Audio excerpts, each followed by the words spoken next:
இந்த காளியோட ஆட்டத்தை খুদি வெச்ச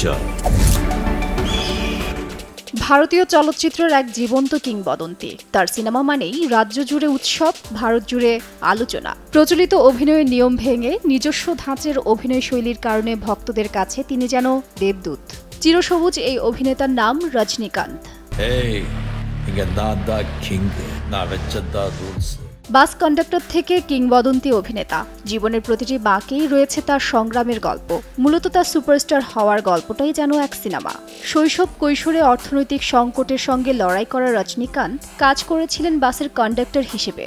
এরপর তিনি মঞ্চনাটকে অংশ নিতে শুরু করেন। তখন নাট্যকার টোপি মুনিয়াপ্পার পৌরাণিক নাটকের কাজের প্রস্তাবও পেয়েছিলেন। ওই সময়ে মাদ্রাজ ফিল্ম ইনস্টিটিউটের অভিনয় ক্লাসের একটি বিজ্ঞাপন দেখে তিনি সেখানে ভর্তি হওয়ার সিদ্ধান্তও নেন, কিন্তু অভিনেতার পরিবার এতে রাজি ছিলেন না। সব বাধাকে উপেক্ষা করে রজনীকান্ত তার বন্ধুদের সহায়তায় ভর্তি হন সেই ইনস্টিটিউটে।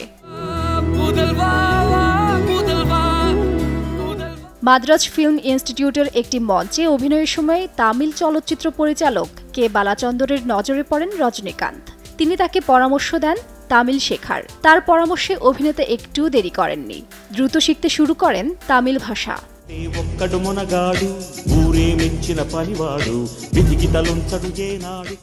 ধীরে ধীরে ভাগ্য পরিবর্তন হতে শুরু করে রজনীকান্তের। 1975 সালে তামিল চলচ্চিত্রে তার আত্মপ্রকাশ হয় অপূর্ব রাগানগাল দিয়ে। চলচ্চিত্রটি বেশ প্রশংসিত হয়েছিল এবং 3টি জাতীয় পুরস্কারও জিতেছিল। এরপর যে মহেন্দ্রনের মুল্লুম মালারাম সিনেমার মাধ্যমে তামিল সিনেমায় নিজের অবস্থান পাকাপোক্ত করেন রজনীকান্ত।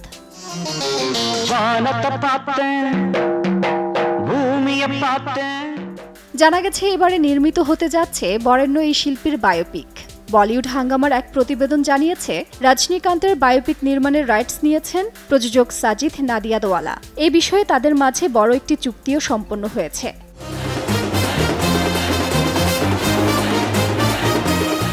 এছাড়াও প্রতিবেদনে আরও বলা হয়, সিনেমার গল্পের সত্যতা নিশ্চিত করতে সাজিদ গত কয়েক মাস ধরে রজনীকান্ত ও তার পরিবারের সংস্পর্শেই রয়েছেন।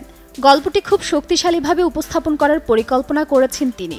সম্পদের মালিক হওয়ার জার্নির পাশাপাশি রজনীকান্তের মানবিক দিকগুলো গল্পে ফোকাস করা হবে।